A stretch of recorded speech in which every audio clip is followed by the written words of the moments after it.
$3.2 million in bits. That's how much went through my channel during the streamings. My earnings totaled $847,000. I thought I had found the perfect way to monetize cyber sports. My nickname is Guest404. I decided to tell this story because I realized what I got myself into was much bigger and more dangerous than just the generosity of rich fans. 2.5 years ago, I was an ordinary guy from a large CIS city, 19 years old, second year of technical institute, and one big dream, to become a professional CS.yo player. I had level 10 on Faceit, 2800 ELO, and several offers from Tier 3 teams. My parents didn't understand my passion for cyber sports. For them, it was a waste of time. I was always short of money. My scholarship only covered travel and lunches. The idea to start streaming came in October 2020. I was watching S1 MPIL getting big donations of 500 quid and more, and I thought, what if I give it a try? On the 18th of October 2020, I held my first stream. Played for 4 hours, had 7 viewers, mostly friends. No donations, but a few supportive messages in chat. For the next 2 months, I streamed almost every day. By December, I had 180 followers and 20 viewers on average. I received my first donation on the 23rd of December, $3 from CS Fan 2005. By New Year's Eve, I had accumulated $47. January and February 2021 were stable. Streamed 5 times a week. Donations came irregularly, from $2 to $10. In 2 months, I earned about 130 quid. Everything changed on the 15th of March 2021. There was a usual evening stream. Faceit was playing. 25 people were sitting in the chat, and then a notification popped up. Donation alert, 5,000 bits OT.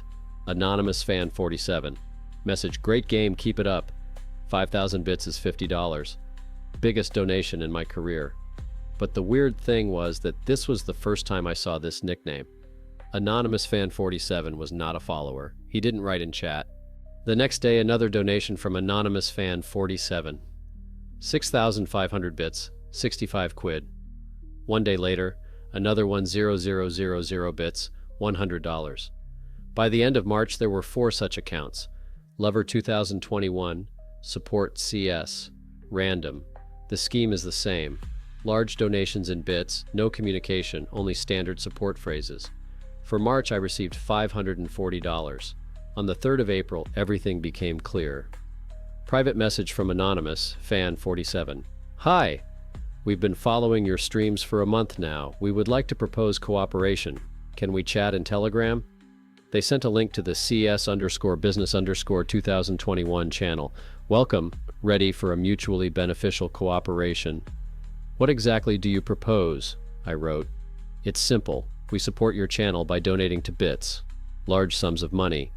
In return, you transfer a portion in cryptocurrency to our wallets. Your commission is 25%. Why such a scheme? Problems with bank transfers to some countries. Cryptocurrency solves that. You get stable income. We get convenient conversion. Win-win scheme. It sounded logical. Many companies use crypto to circumvent bank restrictions. What sums are planned? Let's start with 5,000 to 10,000 bits a week, $50 to $100. Your commission is 12 to 25 quid. If things go smoothly, we'll go up. Agreed, I wrote. On the 8th of April, during the stream, came a donation for 5,000 bits from Random. $50. After the stream, I received a Bitcoin address. Transfer $37.50, your $12.50. I registered on the exchange and sent Bitcoin to the address. The next day, I received a message. Funds received, great job. The next 2 weeks went according to plan. Twice a week, I received 5,000. 1,000 bits, transferred the main part, left the commission. I earned an additional 78 quid. I felt like a real businessman. Streams brought real money. You could afford normal food, upgrade your peripherals.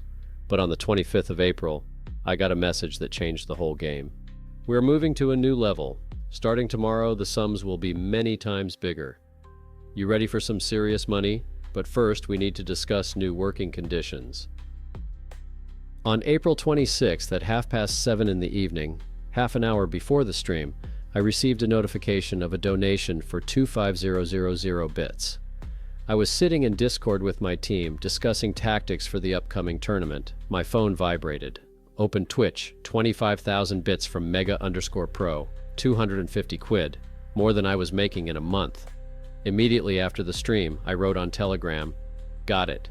Is this the serious money?" "This is just the beginning," came the reply. "Today you transfer $188, keep $62, but the scheme is changing. Now we work through several wallets and different cryptocurrencies." They sent a list, 3 Bitcoin addresses, 2 Ethereum, 1 Monero. Divide the amount into 6 parts, transfer at hourly intervals to be safe. I spent all night transferring money. I registered on new exchanges, bought different cryptocurrencies, and sent in installments. By morning it was done. "Great job," they wrote this morning. "Starting tomorrow, 40000 bits every 2 days. 40000 bits is $400 for one donation. My commission is 100 quid every 2 days. 1,500 a month just from the commission. For the next week, I lived like a fog.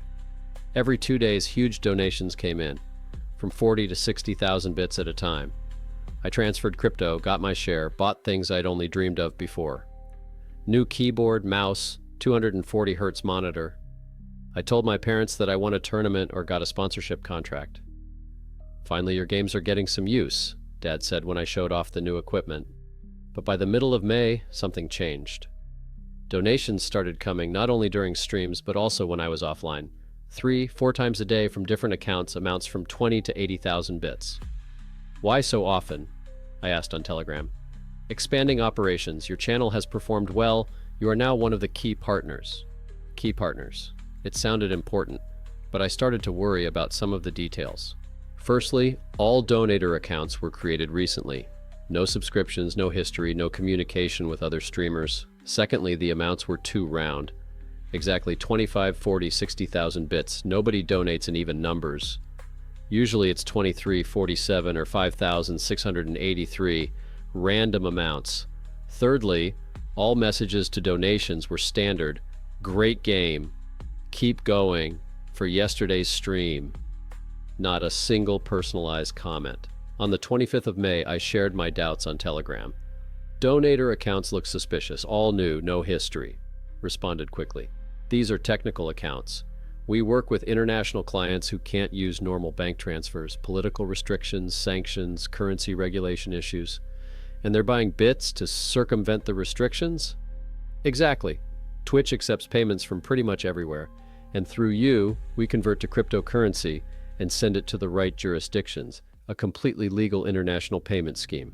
It sounded plausible. In 2021, many companies were indeed looking for ways to circumvent bank restrictions through cryptocurrencies. And why exactly through streamers? Streamers receive donations officially. It's a normal activity. No one suspects anything strange about big bits from viewers. On the 1st of June, they offered a new condition, ready to take more responsibility. "We can raise the commission to 30%, but you'll need help with technical issues." "What technical issues?" "Setting up wallets, teaching other streamers our system. You already understand the process better than most." Other streamers? So I wasn't the only one. "How many people are working on this scheme?" "We have about 50 streamers in our network from different countries. You are one of the most reliable partners." 50 streamers. If everyone gets donations like I do, they have millions of dollars a month going through their system. "Do you want to meet the coordinator?" They suggested. "Voice call in Discord, discuss development plans." On the 15th of June, I spoke for the first time with a person from their team. A middle-aged man's voice, slight accent, possibly Eastern European. "You're doing good work," he said without greeting. "But are you ready for serious business?" "What's considered serious?" 100 to 200,000 bits a day, sometimes more. Your commission will be from $600 a day. That's more than most people earn in a month. But there's a condition, no questions asked, no delays. You get a donation, you transfer it within an hour. We work 7 days a week. What if I have exams or tournaments? Exams don't cancel business. You'll find the time. The tone was harsh, but the numbers were mesmerizing. $600 a day, and that's the minimum. You could buy a flat in a year. I agree, I said. Since the 20th of June, a new life started. Every day, including weekends, I received donations from 80 to 250,000 bits. I transferred crypto to dozens of different addresses, worked with 5 exchanges simultaneously. My daily income was between 800 and 1,500 quid. In 1 month, I made $31,000. For the first time in my life, I felt rich. I rented a 1-bedroom flat in the city center, bought a car, told my parents I'd signed a contract with a major cyber sports organization. But the work was grueling. Every 3 hours, new donations were coming in. I had to interrupt streamings, leave games, wake up at night for transfers. The system works around the clock, they explained to me during another call. The money doesn't sleep. By the end of July, I was transferring between 150 and 200,000 a week. The commission was between 30,000 and 40,000, but I started to worry about some details. Firstly, the wallet addresses were constantly changing. New ones every day, never repeated. Secondly, when I checked a few addresses on Blockchain Explorer, I saw warnings. The address is flagged by exchanges as high risk, and suspicious activity link detected. On the 1st of August, I asked in a chat room, why do addresses change all the time, and why are some labeled as suspicious by the exchanges? It's common practice for international transfers, I was told. We change addresses for security, and the exchanges are reinsuring themselves, flagging any large transactions. But Binance explicitly wrote link to fraudulent activity on one of the addresses. False positives. Exchange algorithms are imperfect, often confusing legitimate transactions with fraud. But doubts were growing. Why change addresses every day if these are legal international settlements? Reading the news this morning, I came across a post, Twitch's biggest data leak ever. The earnings of thousands of streamers over the past 2 years have been published. I opened the list and found my channel. $2 million in bits. Was that the amount that went through my channel? In 10 months, from accounts with no history for the so-called investment fund. And then I realized that I had never asked the ultimate question. Where did they get so much money for bits? 3 million. That number had been on my mind all day.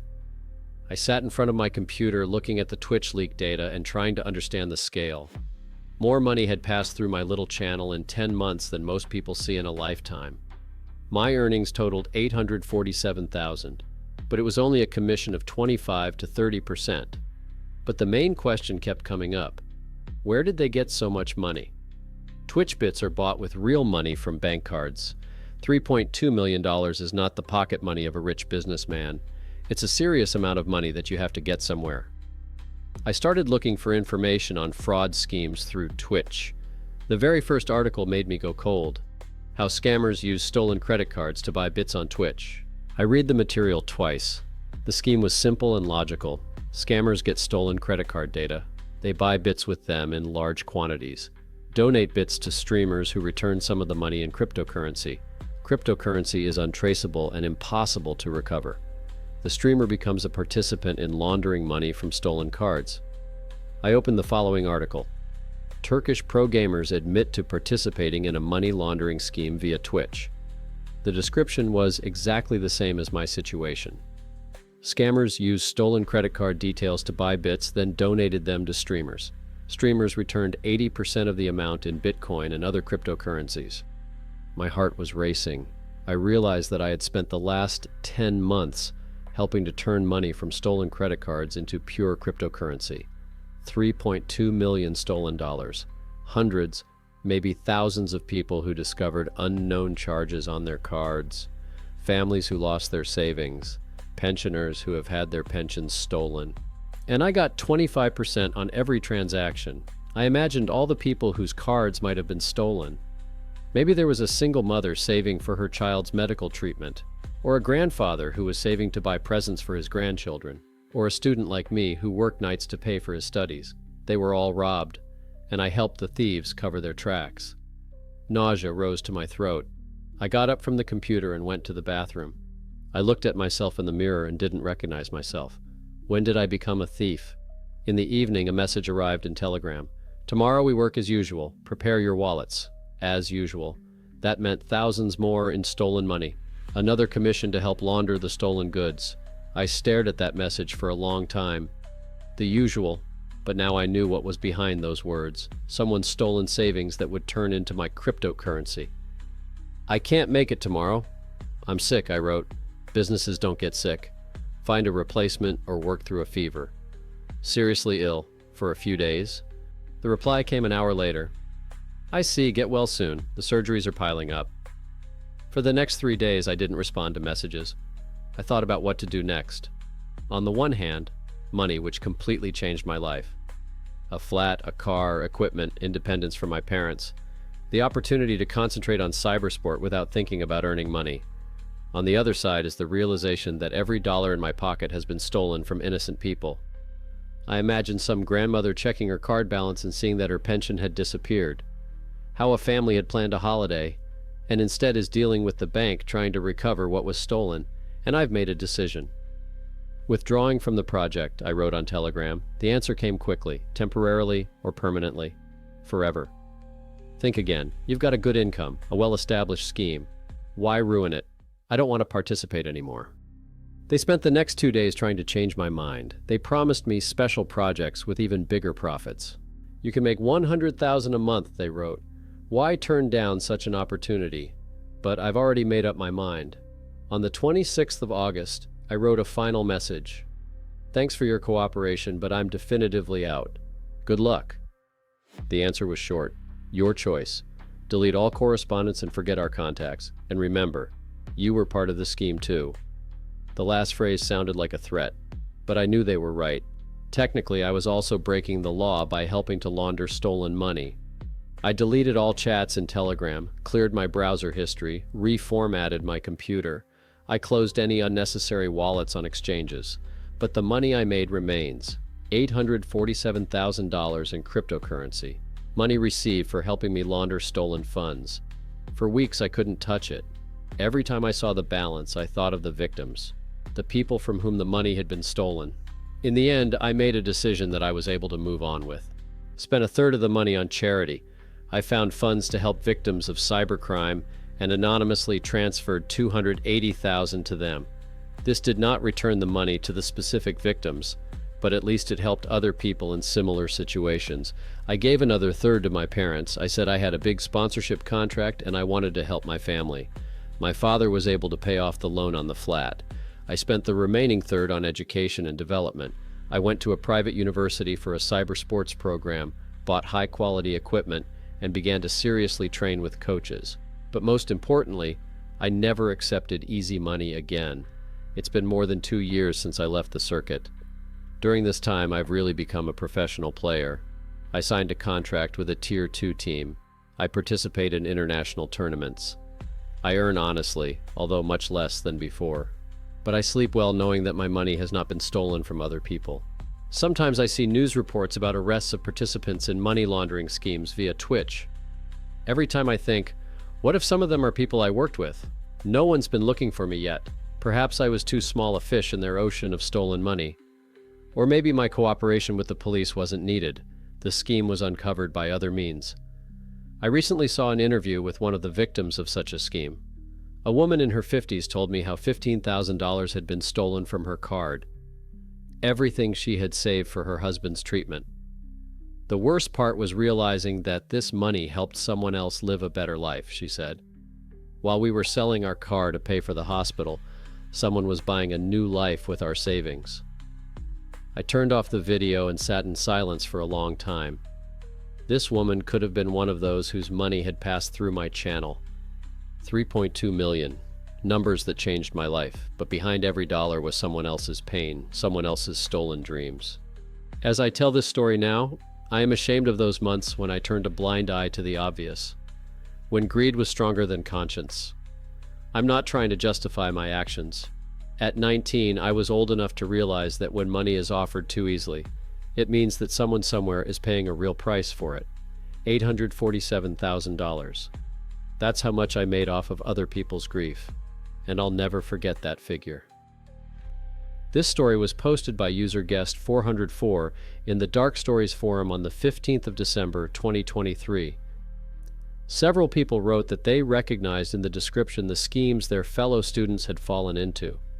One commenter said that his younger brother also started receiving suspiciously large donations on the stream, but refused to cooperate in time. According to Europol, the number of money laundering schemes through stolen credit cards and streaming platforms has increased by 340% over the past 3 years. The average age of the participants is between 18 and 24. Most of them do not even realize that they are helping to launder money from stolen cards of ordinary people. The internet is full of offers of easy money for students and young professionals. Cryptocurrency schemes, online transfers, so-called investments. You can only check the real nature of this money when it is too late. If this story made you think, share it with others who may be in a similar situation. Maybe someone's future can still be changed. Remember, there is no such thing as easy money. Behind every large sum of money that comes without explanation is someone else's pain. As always, you're Mr. Dark Web.